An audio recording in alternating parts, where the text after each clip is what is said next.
Are you opening this particular episode or would that be on me? Oh, well, I think you got it last time, didn't you? Go on then. All I've got is, well. That's how we open the episodes. Episode 2. Welcome to the episode. It's a strong episode. Yep, it's a doozy. It's a doozy. It's a doozy. And in true Impatient podcast style, it's not what we thought would be episode 2. It's not. It's actually episode 3, maybe 4, but no, it's 2. But now it's 2. So welcome to 2. Welcome to 2. But before we go there with our patient, I wonder if you have your own impatient week to share with us, Sean. Funnily enough, I do. Oh, that's good. It's because that's the format. And once again, we are nailing it. Okay, so to tell this story, it's a very short story. I'm going to get it under 2 minutes. Start the clock. All right. Bit of context. I work in the emergency services. Mm-hmm. I have what's probably best described as a mental health injury. Mm-hmm. So I haven't been at work for some time. Yep. I have a group of friends that I play video games with, which was a godsend during COVID because it became like a social event. This week, one of the guys was asking me if I'm still at home, if I'm back to work yet. And I was like, no, still at home. Knowing in my mind that for me means like just trying to get through a day without breaking down in tears, right? Like that's where I'm at. Yeah. And he said, oh, still at home. Wow. That's the dream. Oh. Rest assured it's not. And I didn't quite know what to say to him. Mm-hmm. So I just said, yeah. Yeah. But that's probably about as bad as my week got, so I probably shouldn't complain too much. Yeah. But it does point to perhaps a lack of understanding of, the impact of words. Yes. But then I got a phone call and it was from you. Oh. And you said, good news. Oh, great. Good news call. Which I don't know if anyone out there has friends or loved ones with a cancer diagnosis. But when you get a phone call, it's a good news call. Yep. We like those ones. And I try to preface the calls because sometimes I don't do a great job. That's because for the longest time you didn't. And I'm sitting here like, can we cut to the chase? Like, where are we at? What's going on? Sorry. I'm a communications expert, by the way. Good news call. Yep. That rib pain I've been experiencing. Yes. Not cancer. Not cancer. So go on. Segue. Well, look, first, thank you for sharing your story. And yeah, it was a good news call because I had a scan, because I had pain in my chest that was getting progressively worse to the point that I couldn't roll onto my left side. And of course, we haven't gone into a lot of detail on the podcast, but those who are following me will know that this is a sort of a long journey I've faced. And at the moment we're dealing with a new metastatic problem, which is a spread of cancer in my chest wall. So we knew that this is an issue that, we're treating with chemo. And so if I was suddenly having a lot of pain in my chest, then, to me, to everyone else, that felt like a really big risk of, well, the chemo isn't working and the cancer's progressing in the chest and that's why you've got pain. But historically has been, right? Has been the case. Yeah. Totally. But, we've done scans and I have been responding to treatment. And so, we're good, but maybe we weren't because suddenly I was in a lot of pain. So I trotted off down to have my urgent scan and got results back very quickly because my medical team are a bunch of dead set legends. The phone call with my oncologist was actually quite amusing because he said to me, have you been doing anything that caused you to fall over, or have you experienced any kind of blunt trauma to your chest? Did you now play rugby and we're not aware of it? I'm not aware of it. And I'm no. You have a fractured rib. And not only do you have a fractured rib, but you have a pneumothorax, so you've actually got a collapsed lung. So basically a bunch of air has escaped your lung. The force of doing so has cracked a rib. And I wonder what might have caused that to happen. We didn't have to wonder for long because, of course, it's the now infamous lung function test. So eager Yep. to pass the test you were. Yes, I was. So hard you worked. So hard I worked in that you test. Fractured a rib. Yeah. And your lung tried to escape your body. Yeah, that's right. And so I can't stop laughing at this. It's all right. I laughed at you having a bad week over there too, so whatever. And so you phoned me with the good news. The good news. That you've got a fractured rib and a bunch of... Yeah, it was great news. It was amazing. great news. But for those playing at home, this, of course, does mean that I have passed my lung function test and can proceed to the next treatment, which will be radiation. So it was a great week. Great week. Hey, not that I don't love your story. Yep. Should we chat to a patient? We should chat to Susannah. Susannah, thank you so much for joining us on the Impatient podcast. Can you tell us how you became a patient? Yeah, thanks so much for having me. So I'm Susannah. I'm 28 years old and I am a physiotherapist for the NDIS. So I have had chronic anemia over the last 3 or 4 years. So my gastroenterologist recommended a follow-up colonoscopy to see if I had any bleeding or reasons for not absorbing the iron. We had a family history of a few things, so they just wanted to check. And then after that colonoscopy, they just found a small polyp at my appendiceal orifice, which is just the part on the opposite side of your appendix. So because it was in a bit of a tricky spot, they couldn't remove it at the time. So my gastroenterologist referred me on to a more specialised gastroenterologist at the same practice who specialised in polyps in bad places, really. So they did the biopsy and they found that it was a specific type of polyp, a sessile serrated polyp. So it needed to be removed quickly because they have the tendency to turn into cancer in a short amount of time. And he said within the next 1 to 2 years. So I felt really lucky, super lucky I found it, and it was a bit of an accident really. So that specialist then had a chat with me and he said, look, I don't really do these sort of procedures. I've never done one before, but I can send you to a guy in Sydney who does them all the time. We can do them endoscopically now, so minimally invasive, and he's the guy. And I thought, excellent, that sounds really good. So I went up to Sydney for that procedure, and they said it was going to be a day procedure or just require the one-night stay. On the operation day, once I got there, I was having a chat to the anaesthetist, asking questions like, will I have pain? Will I expect to bleed? Like, what's the recovery like? Because of COVID, I didn't get to have that face-to-face appointment with that Sydney specialist. So I had a lot of unanswered questions because it's just a bit rushed.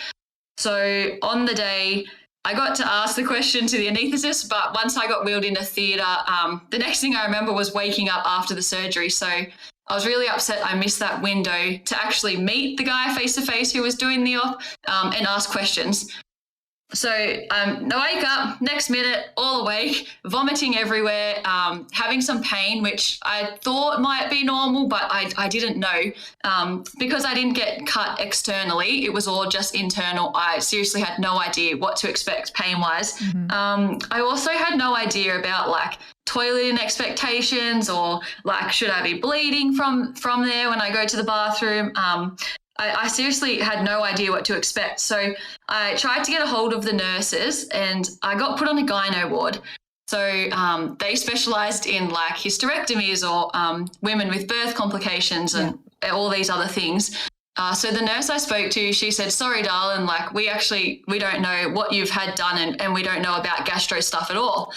So then I thought, that's okay. Can you grab me the doctor? Like, you know, my doctor should be around.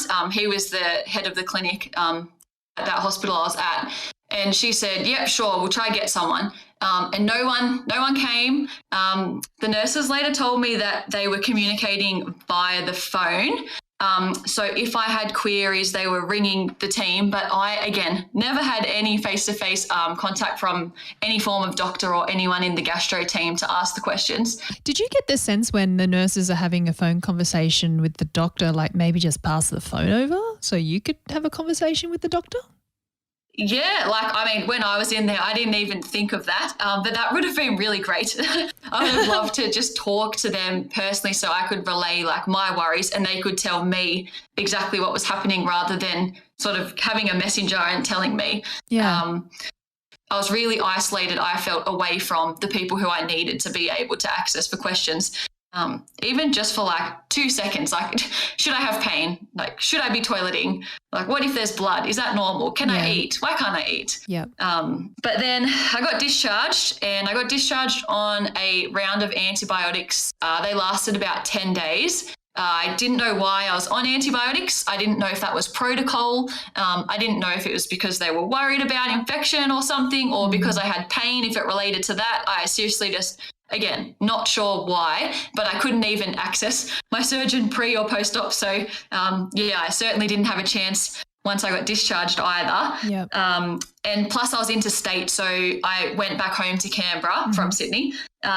The second I got off the antibiotics, I'd actually just gone back to work that day and I saw a couple of clients in the morning.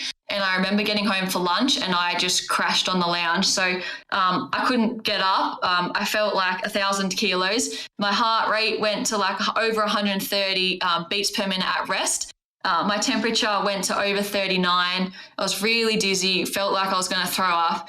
And one thing over the phone consultation that the first surgeon did say, gastroenterologist, I should say, he wasn't a surgeon, which was a bit of an issue, but the gastroenterologist said about 10% of people who get this surgery with the polyp in that area go on to develop appendicitis.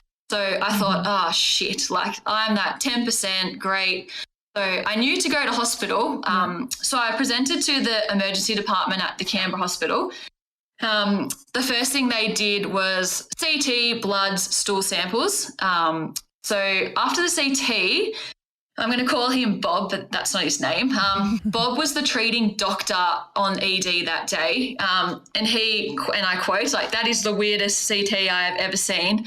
And he said something like, it looks like your bowel has like a mass in it. And I was like, what? I was like, oh, well, I just had it, surgery. Like the first doctor said, like there would be a clip to bridge the gap from where they cut the polyp. To put sort of the two ends of the bowel back together. And he goes, oh, no, like there's not a clip. There's like heaps of staples everywhere. And he said I had the appendicitis as well. So he said I'd need to be operated on immediately because the staples looked like they were blocking the opening to the appendix. Right.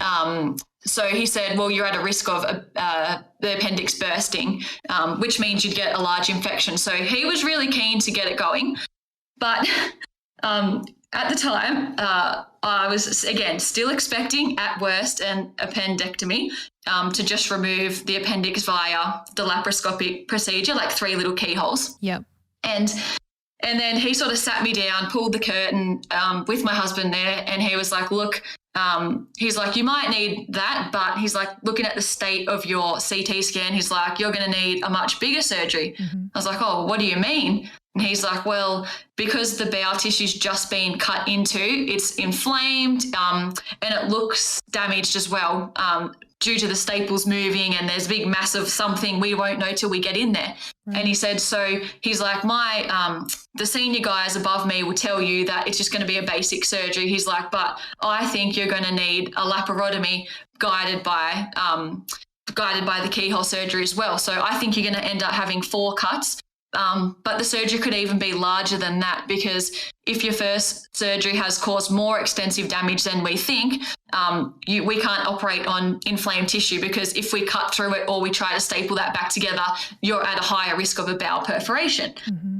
So all of a sudden I've gone from, I'm just an unlucky 10% to what? Like this wasn't even in the worst case scenario discussed by anyone ever. So I just was, like me and my husband went like straight into shock. Like I was crying, and my bloods had come back by that stage too with the inflammatory markers, and my stool sampling had come back. This is where things get really messy for me. I came back with C. diff, which was like it's a form of colitis, but it acts like gastro. So it's like super contagious. And I was chucked in a negative pressure room, isolated, like away from everyone. And then once that happened, like all of a sudden the care just went way down. No one checked in, no one updated me, like the nurses didn't come, the doctors didn't come. And then I was told I'd be like, that night I could get surgery, or I'm first thing on the operation list the next day. So comes around to the morning, still no word, which was a big deal because I was thinking of going private. So at this stage in emergency, I was public, but if I could have chosen the surgeon, I had that option because I have private health. So I actually contacted a private colorectal surgeon to do the operation, and he said, look, if you're in emergency and they're going to do the surgery now, do it. Like, you can't wait. It has to be done. Like, whoever's on shift, like, don't worry, just get the surgery done, because if your appendix bursts, like, that's a much bigger problem than, waiting till the end of the day for me. But I waited till the end of the day anyway in public. And really, if I had a little bit more communication or any communication in the morning, I could have switched to private, which who knows what that would have done different. But the general surge team came around, or they would have come around at 11 o'clock when I thought I was going in, because they just did some screening and some questions and asked if I was allergic to anything and all of that. So they were involved at about 11 o'clock that second day I'd been in hospital. And the surgeon who was doing it was a young girl. She, I don't know the rankings of the doctors, but she was only had been doing surgeries for a little bit. And she said, don't worry about it. I've done heaps of appendectomies. Like, it's a simple procedure. Like, there's nothing to worry about. And the senior who was overlooking her who was going to be the operating doctor, the senior said, like, you got nothing to worry about. Please don't worry about Bob. Like, Bob's an idiot. Like, we have lots of problems with Bob. He tells patients too much info. Like, Bob's crap. Like, they literally started like attacking Bob. Right.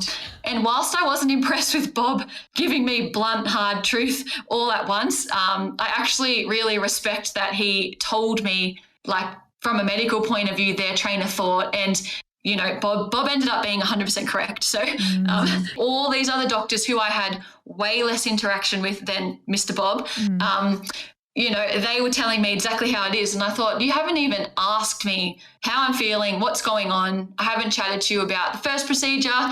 Maybe, sure, they did a handover with Bob. I don't know their communication, but from my interaction, like, they knew nothing about me, and they were telling me, nah, like, don't worry, what are you talking about? Like, then I switched my mind frame back to, oh, cool, like, Bob's wrong. Like, the senior guy said it's only going to be an appendectomy, like, sweet.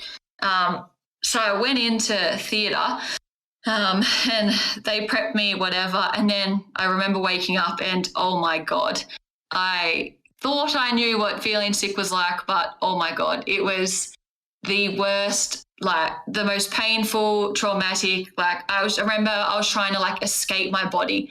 My fever didn't improve. My heart rate didn't improve. Like, it was still really high. I was still, like, really, like, something's not right. So that's the stage I started begging for water.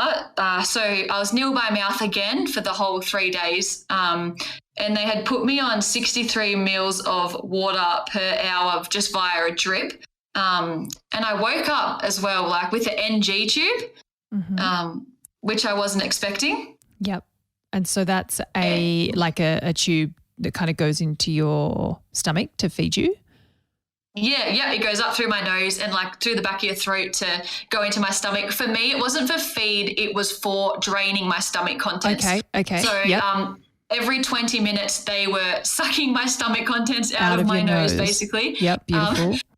Which I later found out that was to stop that fluid from passing through my bowels, because, again, they were worried my gut was in, like, a sensitive state from having 2 surgeries in 10 days. They were worried about perforation. But you didn't get any insight as to the fact that you would be waking up with that tube in your nose? Oh, no. I was so naive. Like, I don't know what I was thinking, but I was not expecting to have all these attachments. I don't know if that's naive, Susannah. I think that's not briefed by your medical team. I was like, I'm a terrible patient. I didn't know what was happening. And you think I would. Like, I've worked in hospitals as a physio, but man, it's yeah.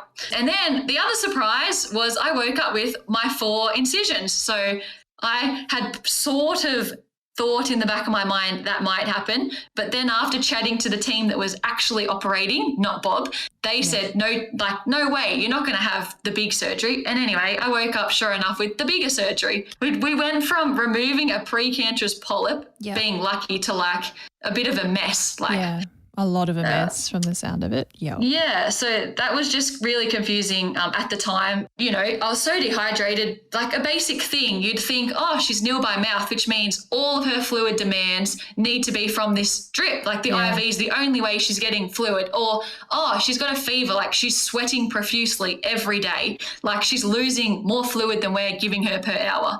So, that just led to complications like, firstly, little things like my lips were bleeding. I had no saliva. I was struggling to talk because I had no saliva. It went from that to like, well, everything sort of deteriorated really fast. And that night, my husband left at about 11 o'clock. So he stayed really late with me every day because the nurses were not coming in at all to check. Seriously, they were coming maybe once every 5 to 6 hours to check on me.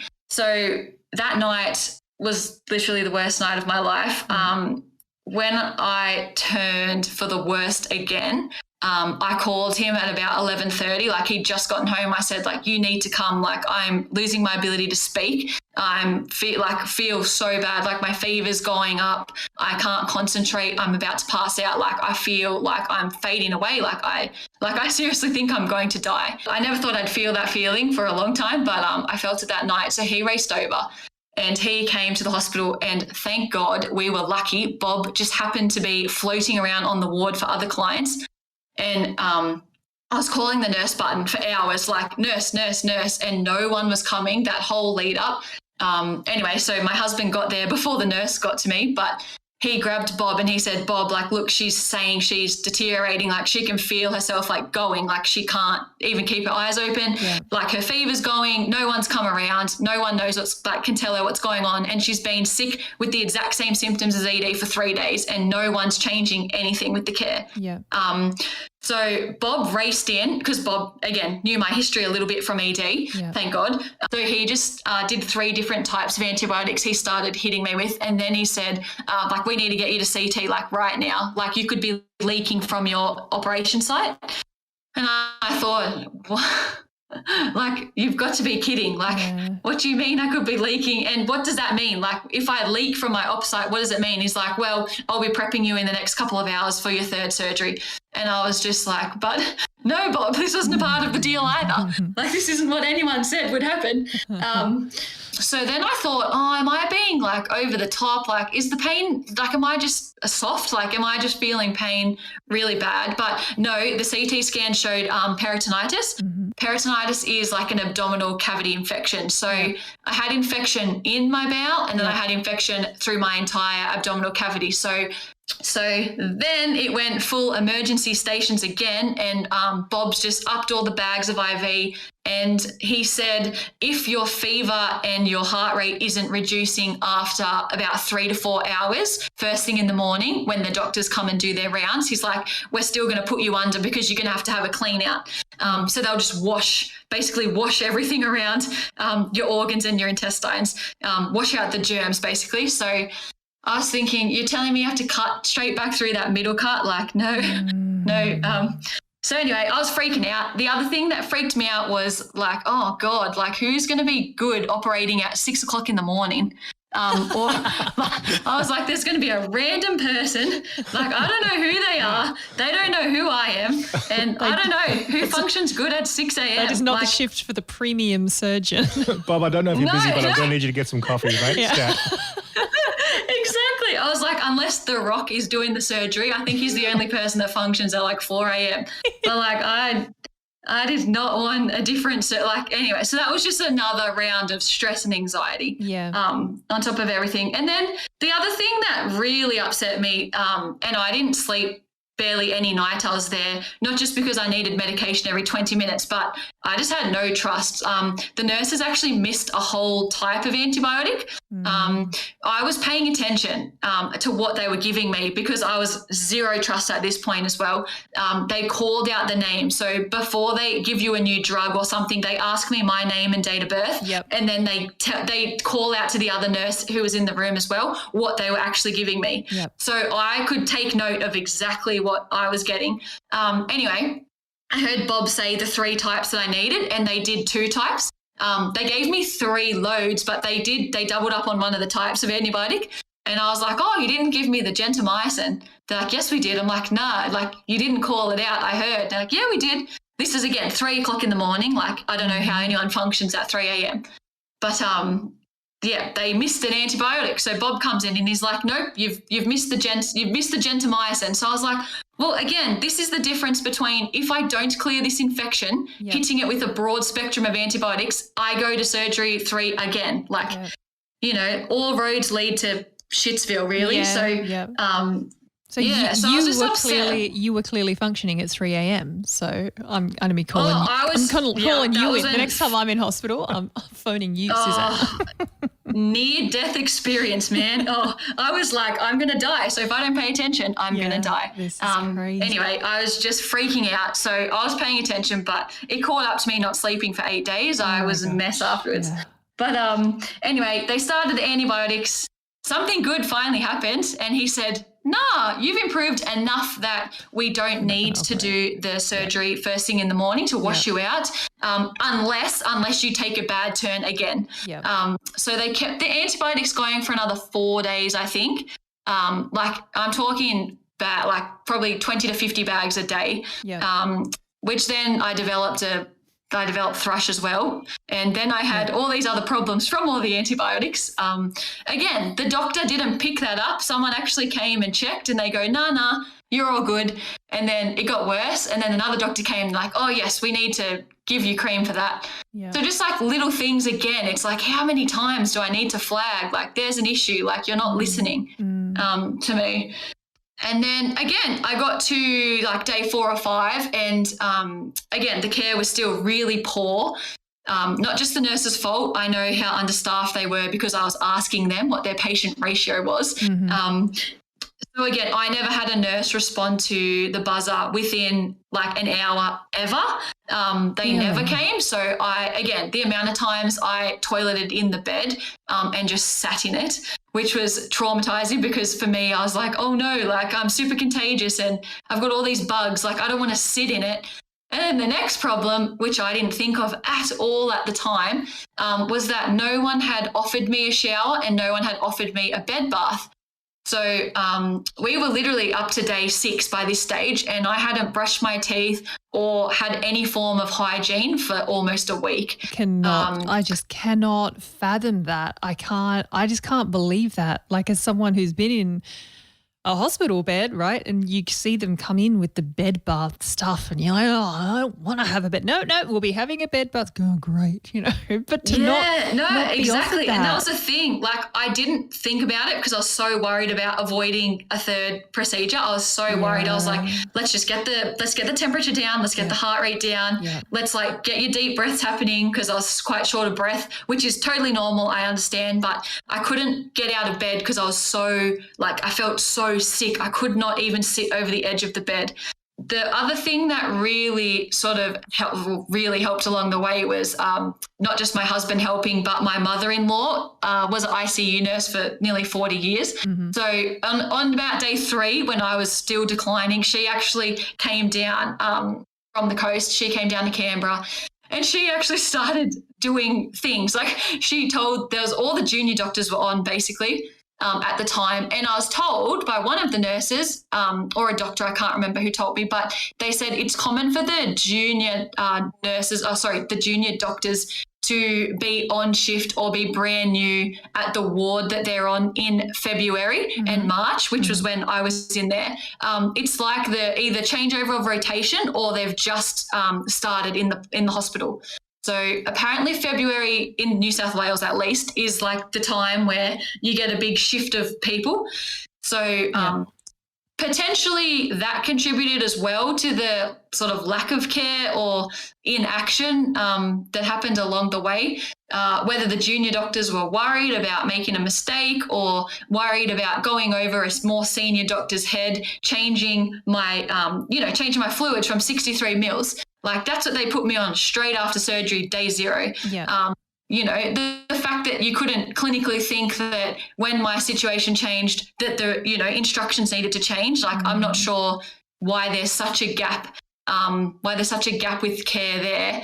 And then the last thing that really upset me was every morning they do a handover, the doctors or the nurses to each other at about 6:30. It was in Canberra. And every morning they'd come in, "Hi, Susannah." Sometimes I hadn't even met the nurse for the whole shift, like because they didn't come. Yeah. Or someone else was coming and doing the quick obs for them, even though they were my designated nurse. Yeah. Or the doctor who was explaining what happened explained it wrong. They were like, "She's had an appendectomy." And I was like, well, I had a bowel resection with major complications and peritonitis, and I've got colitis, and I also had salmonella at the time. And like, there was just all these like problems with the communication between themselves. And then I made friends with one of the nurses. Friends as in I was just asking her about her family and things. Friends as in just someone was talking to you. Yeah. Exactly. Yeah, she came in when she was on shift once or twice when I had her. Like I talked to her. I sort of made friends with her loosely, and we were talking, and she goes, "So, like, what's your story? Like, what are you actually in here for?" And I was like, "Oh, like, don't you know why I'm here?" She goes, "Nah, like, you looked real bad, but we don't know what happened." And I was like, "Oh, why don't you know what happened?" She goes, "Your file was so long. We didn't have time to read it." And I was like, "Oh, it's long because it is a bit complicated. Like I had another surgery and, this happened and all these tests came back with infection." Like it was, I gather the file would be long because there's a lot to tell, but the nurses hadn't even read it. Probably the fact that it is long is, I'm no expert, but maybe a good reason to read it. Yep, would have thought so. Yeah, like again, I don't think I can't blame the nurses. Like I feel guilty. Like they're amazing. Yeah. They're underpaid. They're undervalued. Overworked. But man, like it's dangerous for them too, as well as me, obviously. Like if you don't know what you're dealing with, how do you know what to look out for? I'm certain like I could have died. Like peritonitis alone can kill you. And if I didn't kick and scream and if I didn't listen to myself and, get cranky in the middle sort of part of my stay, like I wouldn't have got any attention. Like the nurses were oblivious to it because they didn't ask me what was going on. They weren't there to see. I looked like crap. Like you could see it in I looked sick. I lost 7 kilos. I was still nil by mouth for 8 days. I was still not cleared to eat or drink for 8 full days. And that was again because nobody advised on when I could eat or drink. Yeah. So it was again just a comedy of errors. I'm laughing. I can't stop laughing. Yeah. What a comedy. Did you? Yeah, it was a disaster. Looping back to, have you now met the surgeons who were involved in undertaking the second surgery and all the complications that came with that? Have you had the opportunity to actually meet the surgeon, understand it, debrief it, get some closure to it? Nope. Nope. I would have loved to have a chat. Like, were you happy with your incision? Were you happy with it's called an anastomosis when you put the 2 ends back together. Mm-hmm. Like, were you happy with that? Like, did my bowel look healthy? Like what was there much scar tissue from the first op? Like, all of these things have implications for the rest of my life. Yeah. partially my fault. Like, you should always investigate these things as a patient, but I thought I did. He was my third point of contact. I don't know. I agree with that one. So I'm going to say. I'm all about partnership in healthcare, right? Like, yeah, sure, we have to be, informed patients, but in that scenario, the people with the power and the capacity to inform us are the professionals who've got, the qualification. And I think that, I'm such a fan of yours, Susannah, and I just love how pragmatic you are about this. But I think so much of this comes from your experience in healthcare, right? You know so much already. So then you think of yourself as naive for not knowing more, but the majority of patients out there do not have your knowledge. And so of course they're not going to know. And that's, they're waiting to be informed and they weren't, and you were waiting to be informed as well, and you weren't. Based on your experience of the health system, and this is the last question that we ask our patient guests, there's a lot of complexity in terms of potential answers for you, but based on your experience of the health system, can you pinpoint for us something that you think is working, something that's broken, and something that the entire system needs to hear right now? Absolutely. It took me a while to think of something. I was sitting there like, oh God, what is working from my experience? But there was a guy, he's a CNC, which is a clinical nurse consultant. So that's just like a more advanced position for a nurse. Mm-hmm. He was a god. Like, I would say he's the thing that is working in the system. So the power of one person is insane. I had not had a good experience with any nursing staff, any doctor, any junior doctor, nobody, no experience. But this guy, he had to come in because they couldn't hit a cannula again because they didn't give me water. So he had to go through my bicep, like to do a larger gauge cannula so they could give me more antibiotics quicker. That was on the night that it all went to hell on day 3. Mm-hmm. So I was freaking out, and he came over and he was the gentlest, most caring, brilliant person I have ever met in the health system. He came over and he just said, hey, look, like, I'm sorry you're going through such a horrible time. This needle is much bigger than what you've had, but it'll be able to deliver you more of the antibiotics so you can feel better faster. Yep. He said, I'm going to try my best to make it not hurt. He's like, I've got some gel and I've got an ice cube. He's like, I'm going to numb the area and then I'm going to put it in. Little did I know, while he's holding the ice cube, he'd already put it in. And then he's like, okay, you're all done, Susannah. And I was like, what? Like, that took 30 seconds. You were nice. You told me what was happening and why, which instantly settled me down. Like, I was relaxed for those 30 seconds because he told me what he was doing and why. And the fact that I could get more medicine into me quicker to hit this infection, like, instantly as well. Oh, thank God. Like, I need all of these cannulas in my bicep then. Yeah. So he's the thing that's working. Like, the one person, it takes one person in the whole system in health and it will change your whole experience. So I'd say health has that going for it. One person can make all the difference. Wow. That's super, super insightful. And I hope a lot of people are hearing you on that. The thing that I think is broken, I know Adam touched on communication and I absolutely agree. That was the first thing that came to mind. But in regards to communication, like, the education from the doctors with the client, with the patient is just, in my case, it was non-existent except for Bob, who was dealing with me the most, or who was my treating surgeon or anything. It just happened that he answered my questions. So I really think we need to work on educating patients, educating them on what's happening to them because it's happening to them. Yeah. So many people I talk to as well, on top of myself, is they just don't walk away from hospital, or while they're there, they don't understand what's happening to them. And I just think that's so wrong because you're supposed to get informed consent and they seriously have no idea what's going on. So that is broken. Yeah. Yeah. Something I'd love the whole system to hear is ask questions. Like, you will not find an answer if you don't ask a question. Yeah. Like, if someone is deteriorating, like, there are signs, there are symptoms, there are red flags. As a physio, I even learn these things to identify in a client. So I know the medical training would be the same. So I just feel like, please ask questions. please listen to the answers and please fall back on your medical training. Like, whilst I saw junior doctors, I'm assuming they were too scared to change protocols from the senior doctor because they didn't do anything. Yeah. I was screaming and kicking and screaming and telling them what I thought and what made me feel sick, but they didn't listen and they didn't change anything. So, why do you go to uni and why do you get trained to think clinically if you're not going to apply your knowledge? Like I just feel like there needs to be a safe space for younger doctors and all doctors in general to be able to actually, ask questions of their seniors or ask questions of the team around them without feeling inferior or inadequate. So then they can actually action something. Because with me, I had an NG tube, as I said, and that didn't get removed for 8 days.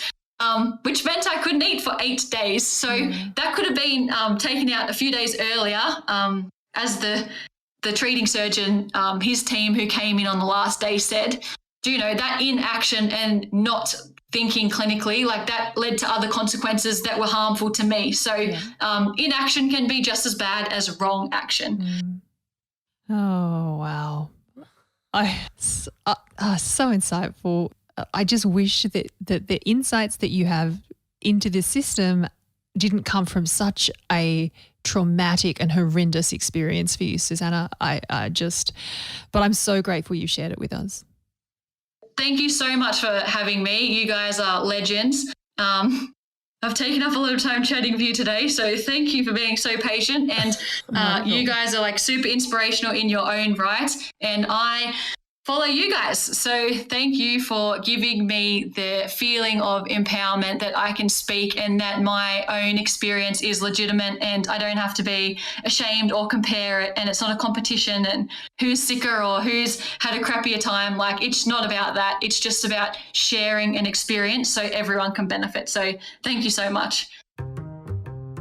And in the spirit of shared experiences, Susannah, thank you so much for your vulnerability and your bravery and your experience.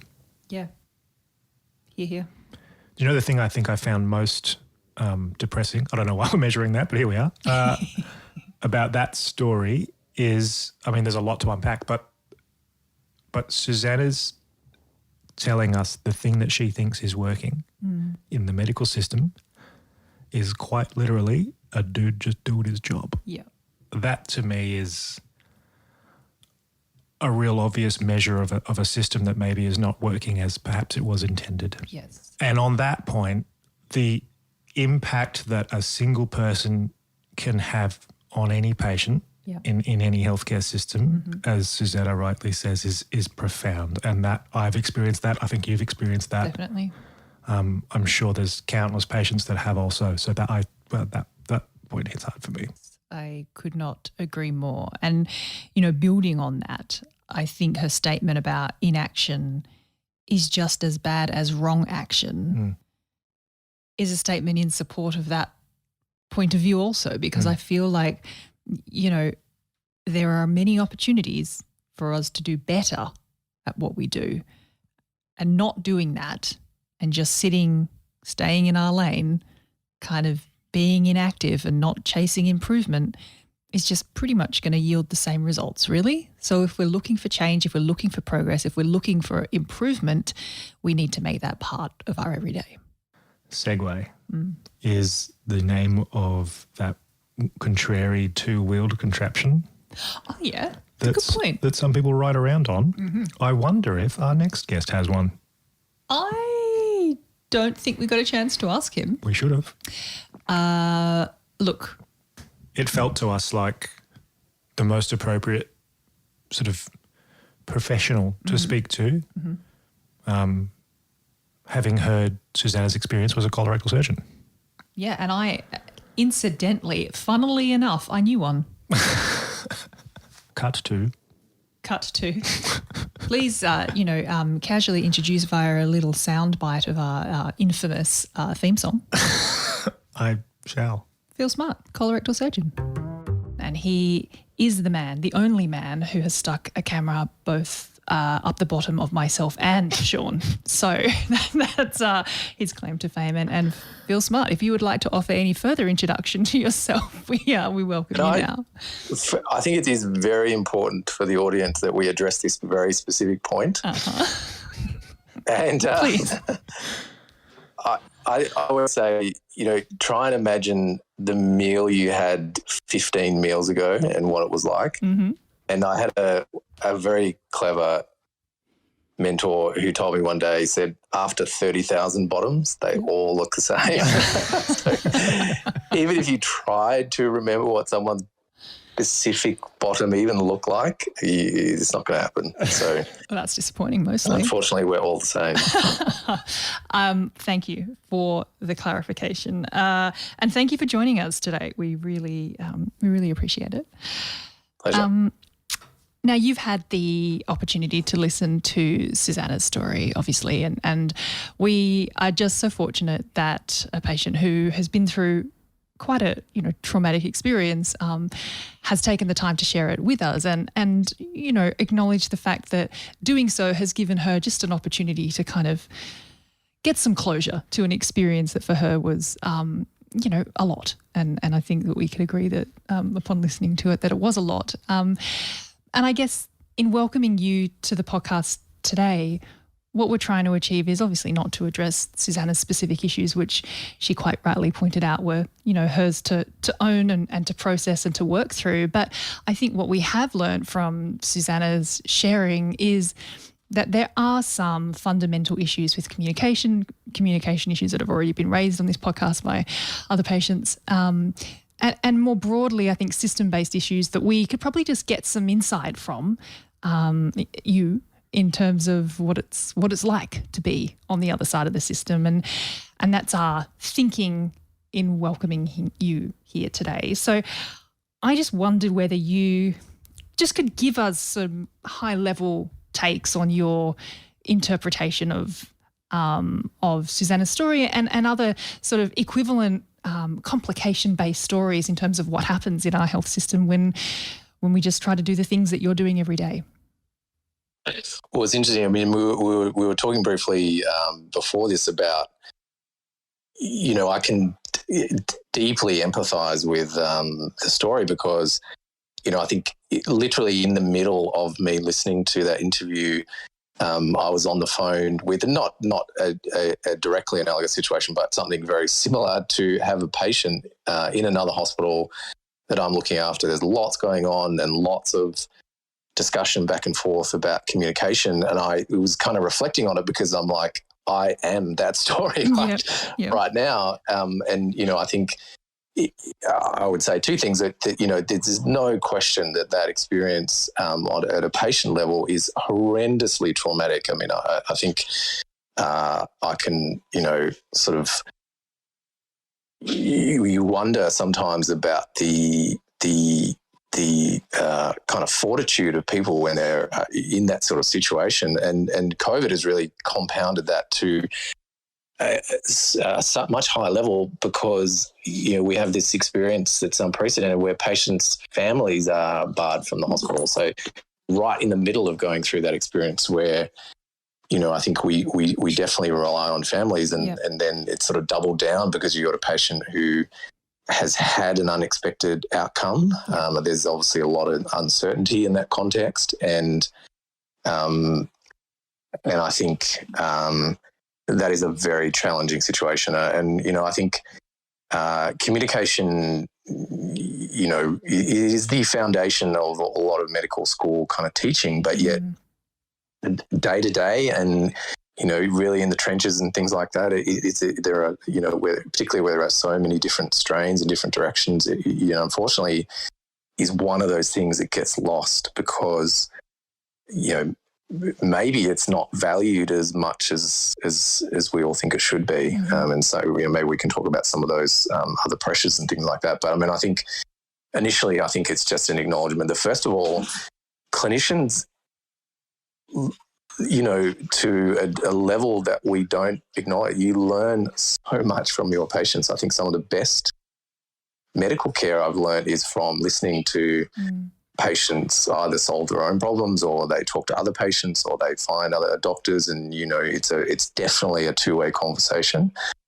And I think one of the things that's important is that, I was listening to that story, and you can kind of, for me, it's very easy to visualize everyone in that story, and I've been kind of, at some point in the 20 odd years I've been sort of hanging around the hospitals and stuff, in that position, whether it's the orderly, the night nurse, the emergency physician, the intern, the super subspecialist who's in another state operating on a patient from another state. And, I did that last week, and it is not an enjoyable situation for a lot of people because of all those communication pressures. I think the first acknowledgement is that these are very good conversations for everyone to have. I think that everyone benefits. So, I would congratulate Susannah on the clarity of her story, Absolutely. And I think that's something that came through for Sean and I again and again in talking to her, was absolutely her vulnerability and her just frankness and openness in sharing. Something that also comes across in Susannah's conversation with us is her health literacy, and the fact that she is a physiotherapist, and the fact that she understands the Australian health system, and the fact that she could ask questions and seek information and make assessments on clinical decisions as they were being made. And I'm interested in your take and your experience on what a difference health literacy makes in terms of the care outcomes, I guess, that patients can achieve. Well, again, it may not kind of age well, but COVID has really accelerated a lot of this, or just made it much more magnified, because, you have this huge extra layer of bureaucracy, and that you can see day to day that patients who are health literate, with respect to how the system operates, achieve a much better outcome, and that is regardless of the system that they're in, whether it's public or private, or the kind of care and all that kind of thing. So, I think it is a major driver of health outcome. I often say to patients, what is the difference between what I can say and what you can get from the internet, where you really have access to literally the world's information on your particular condition. Yeah. And, what the clinician day-to-day experiences provide is exactly that kind of guidance, where you see you are able to navigate whatever operational issue it is that's a barrier to the optimal care. Often it's this sliding scale between how much do you allocate resources to communications, like long consultations, things like that, versus the volume of procedures that you're doing. And, these are tricky decisions, because would it be better to go to the world's best polyp removal person who you never get to talk to because they're doing 50 a day, versus the person who does it once on a Friday afternoon and will talk to you 5 times, and I don't, it's one of those things where there's no absolute right answer, and clearly there's a middle ground. I think if you are a patient with a little bit of a tricky dilemma like that, then that is a scenario where you see that communication is even more important than some of the other scenarios. The other elephant in the room is that sometimes the best technicians are not the best communicators, oddly. And I think probably particularly as procedural specialists, every bit of scientific data that gets measured surfaces the idea that volume improves outcome. So we did a little bit of work on this front, is that, let's say, for example, you've broken your ankle and you're looking for an ankle specialist, and you're wondering, and who should you go and see? And at the moment, you either ask your GP, you ask your neighbour, you Google a big fancy hospital. It's not particularly scientific on the basis. You might go on what the photo looks like on the website, or rate your MD review or something like that. But really, probably the only bit of information you need is the volume of surgery that person does in a year, because you can be agnostic about the reason, but if that person is doing volume specialties, the system will self-correct if they don't get good outcomes, and that person won't be doing it anymore. Yeah. So, I think it is an incredibly odd thing from my perspective that the payers, that's the patients themselves who do fund healthcare either directly or indirectly, the government, who are in Australia are the majority funder in both public and private for healthcare, and then also the insurance companies, where they don't get much more granular and kind of blowtorch on where and who is producing the best outcomes. But if we kind of take a step back to your comment about, the most powerful piece of information here potentially just being the volume of work that's been done in a particular area, do Australian patients currently have access to that information? No, not. And, I think, broadly and philosophically, should data be surfaced? Hell yeah. I mean, I think, the US is generally sort of 10 years ahead of us, and, at a government level, I think there is lots of good that could be done with opening up data. And you just start with the anonymised big data sources and you let people play around with them, and the federal government and various governments have definitely done that. So you could go, for example, and you look at a particular procedure as measured by the Medicare schedule, and you can find the volume data on how often that is done. It's not going to be available at a hospital level, but it probably should be. Yep. And I think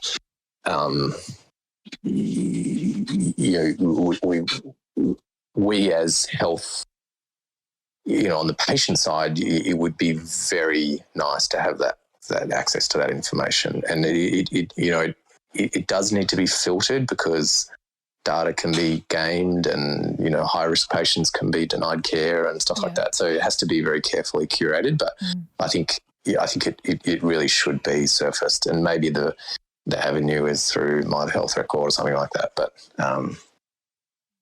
I think at an individual level, health data, I think, we know that the more involved patients are, and they ask questions and they self-correct and they edit their own, address and all the other details in there, all the other minor things at an administrative level, that and even at a clinical level, that makes a huge difference. Yeah, I think that's definitely well known. And I get a very common scenario where people come in and say, "Oh, I'm sorry, doctor, but I've just spent time on Dr. Google," and I'm going, "No, that's a very good thing that you are interested in the outcome of your care, and you can ask all the questions. We want to bring all those to the surface."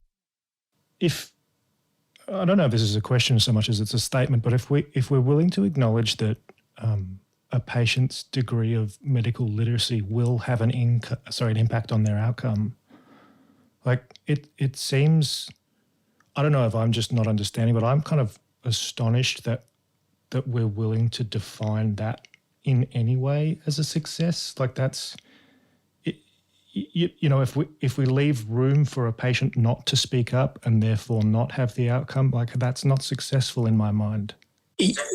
That's right. And I think it's successful, depends on what vantage point you're looking from. And, I think Nicole and I, we had this situation come up in another context in a meeting about like, who is measuring success? Is it the system or is it the patient? And they often, ideally they would be aligned. The good patient outcome is a good outcome from the system's point of view, and that a lot of the time, it goes hand in hand, but not always. So, I think in a space like clinical outcomes registries where diseases are measured in a systematic way, like hip replacements or, vascular implants or breast reconstruction and other things where they measure a range of technical outcomes, it's often surprising to me to understand that a lot of them at the moment don't measure or report anything that the patient values. Like there's just no measurement. You can cure the cancer, but did the patient benefit from that treatment? And it's surprisingly poorly measured. And I think there are health services and hospitals, mainly overseas, that have done much more detailed work on patient experience, because a lot of it, the system is geared not necessarily to individual patients primarily. It may either be geared in a private hospital context, it may be geared to the clinician who brings the work to that hospital. And in the public hospitals, it may be geared optimally to the waiting list or the administrative side, not the individual patient experience. Because you think, what power does an individual patient have? The health service doesn't go bankrupt because the patient has a bad experience at public hospital, and similarly in the private sector, the hospital doesn't go bankrupt as long as the specialist keeps bringing their work there. And so I think those drivers of quality, I think that they need to be much better defined. Where, for example, could you as a patient look at a health service and get their published quality of care reports as measured and reported by patients at a systematic level? That's not gamed. It's not a Google review that has been astroturfed or whatever. It's a proper, transparent review of the patient experience within that health service. And then ideally, then they can self-correct and address some of those deficiencies. So what I love about this conversation and about what you're sharing right now is just the blunt acknowledgement that not every player in the system measures success the same way. Because what is enormously frustrating as a patient advocate is to sit down and have conversations with various system players and for them all to purport to be championing patient outcomes and patient experience, of course, as the number one thing and the most important thing that we have to measure and we have to champion all the time. And if we could stop saying that and we could start saying, well, no, because, some of these entities are commercial entities and they have to make money, and some of these entities are government entities and they've got to fund more than one thing, not just a health system, And I think if we actually had more honest conversations with the influences, the power influences, the dynamics at work, then we could start to arrive at better collaborative decision-making and better ultimate acknowledgement and championing of a patient's place within that dynamic. Well, I think you're exactly right. And I think that is a late understanding from my perspective, is that when you look at a service and a problem and a committee and a decision maker and things like that, the first thing, to understand is what are they trying to optimize for? Yeah. And it might be for an academic outcome, it might be for a commercial outcome, it might be for, but it is not necessarily for a patient experience outcome. No. And,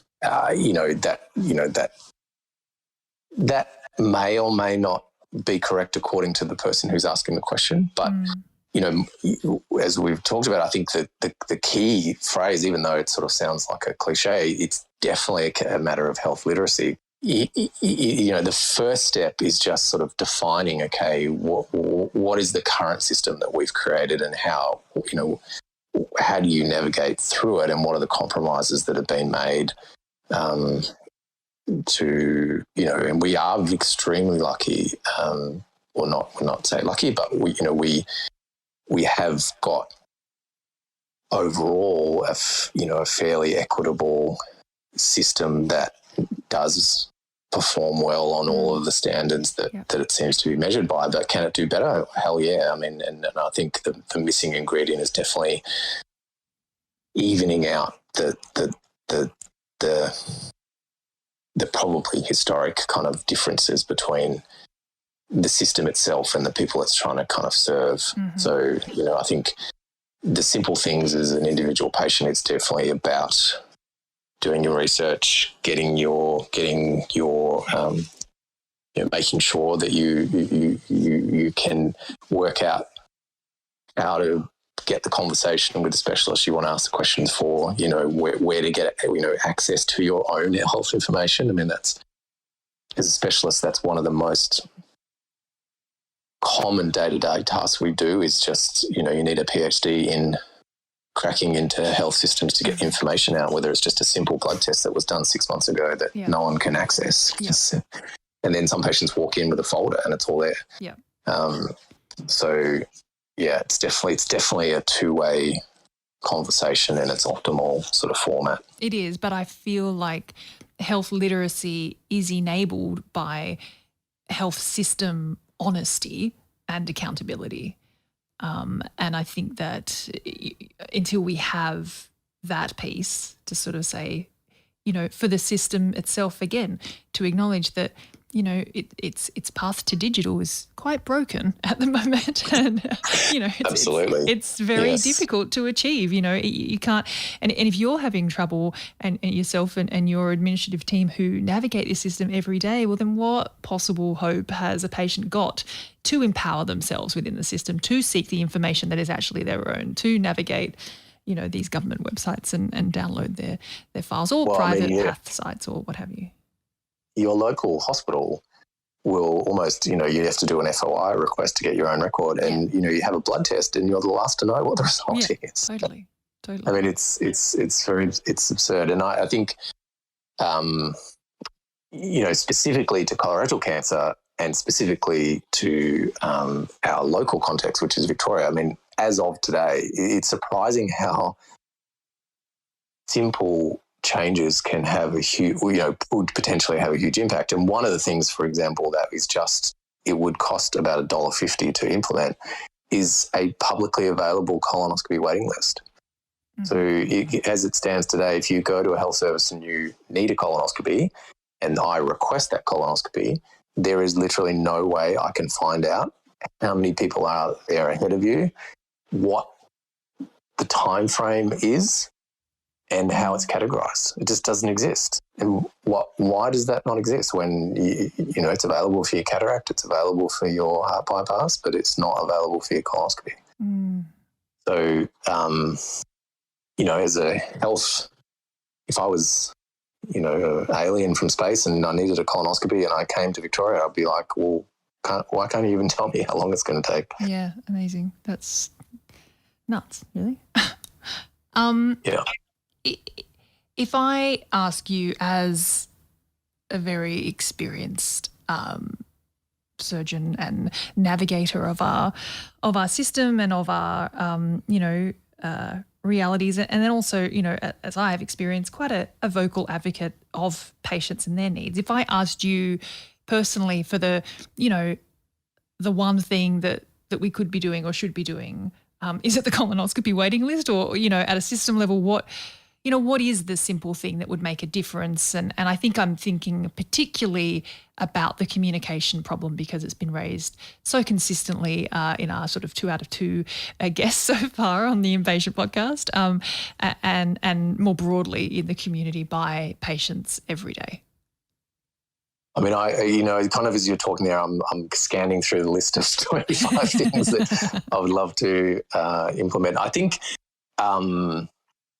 it's the single most important thing is transparency. If you just know what the playing field is and why it's like that, and then I think that's definitely the huge difference, that the system can easily, in ways that we have with technology and email and all that kind of stuff, you still, simple things like if you're putting a patient on a waiting list, they still post you the form generally. And so we I think as an individual specialist working across both the public and private sector, and I am just a regular suburban colorectal surgeon, it really is assistance with sort of raising the level of transparency of the structure of the system and how to navigate it. And maybe, I think there are very significant questions in both the public and private sector where that can be done better, much more easily. Costs, waiting lists, access, workflows. Why is it like this? I think once people get an understanding of the rationale behind the way that the decisions are made, it just takes out a lot of the anxiety and the stress. Yeah.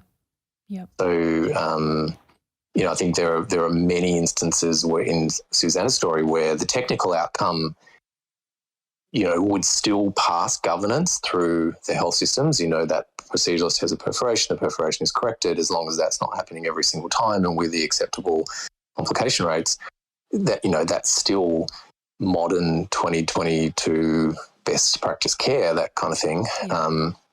It is helpful, useful that the gastroenterologist did not ignore symptoms and made the diagnosis and did the colonoscopy and all that kind of stuff.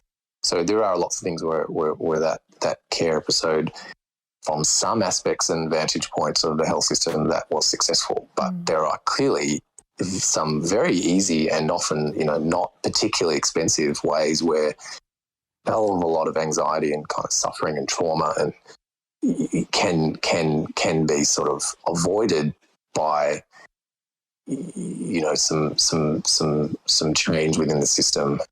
I would love to say that even in my own clinical practice, I think every single day you face a mistake in communication where it could have been done better. So it's not an easy task, but it's definitely sort of undervalued, I think.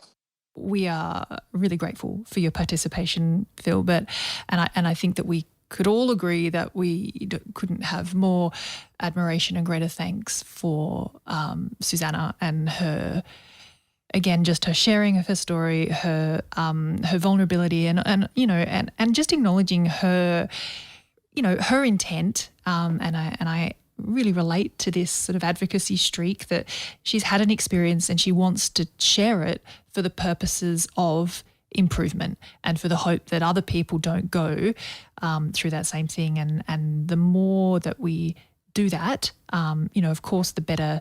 Ultimately, as long as people are listening, the better the outcome if people are willing to change it. But it always comes with a burden, and patients will know that and understand that there is always a burden in sharing your experience, and that's a decision that you make when you decide to do it. But I think she's done a wonderful thing in kicking off this conversation, which has just been so enlightening and has just been transparent and real. So thank you, Phil, for that and for your participation. Yeah, thank you. And thank you to Susannah. I mean, if you look just on my individual day, I think I probably called my patient earlier than I would have in the middle of a podcast because I was struck by. So, these conversations with the clinicians, we really value that kind of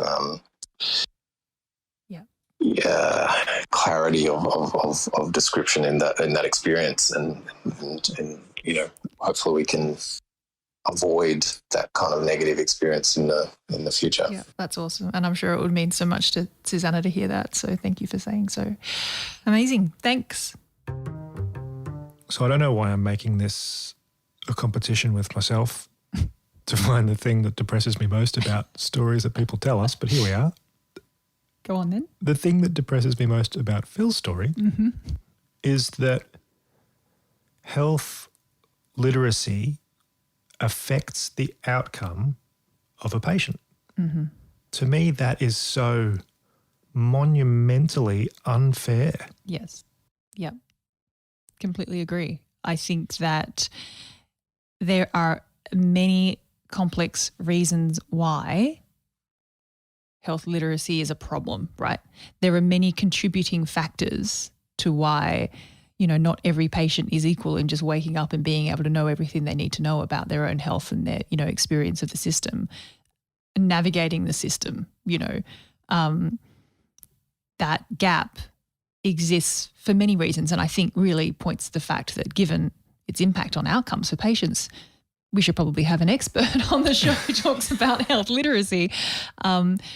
And when Phil says something like every piece of scientific data that gets measured points to the fact that volume improves outcome, that's probably a pretty important piece of information for A patient just to know of and be aware of, but then B, take action on, right? A patient needs to be able to then be in a position to take action on that piece of measured data.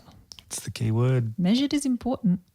Because we're not measuring the stuff that is necessarily important to the patient. No, we're not. Overwhelmingly, we're not. And so your definition of success is entirely different to a patient's definition of success. That's right. And Phil summed that up when he said, success depends on the vantage point. Where are you measuring from? Are you measuring for the patient or are you measuring for the system? And of course, the answer at the moment is we're measuring for the system, and we only measure for the system. That's the only measurement that exists.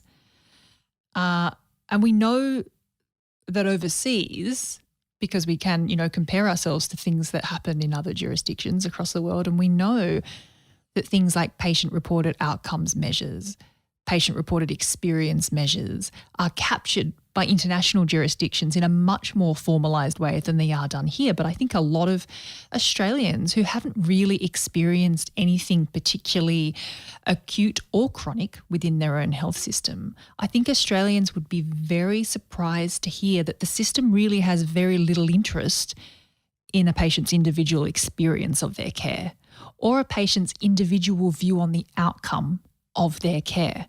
The system is not concerned with that. And with that, it's a wrap. It's a wrap. Now, can I just say a big thank you to Susannah?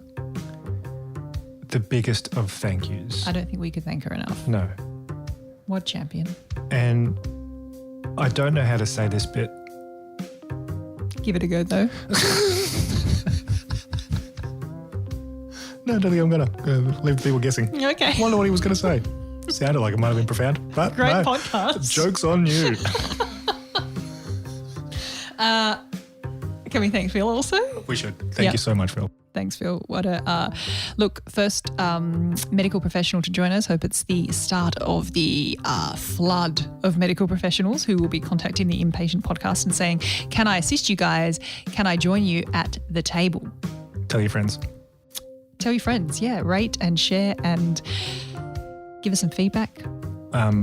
Nicole, as is tradition, is about to bust into her best rendition of Beyonce. Oh, I was going to say J-Lo. J-Lo, sorry. It was J-Lo. I was going to move to Beyonce this for episode 2, but let's not. Let's wrap it. Please.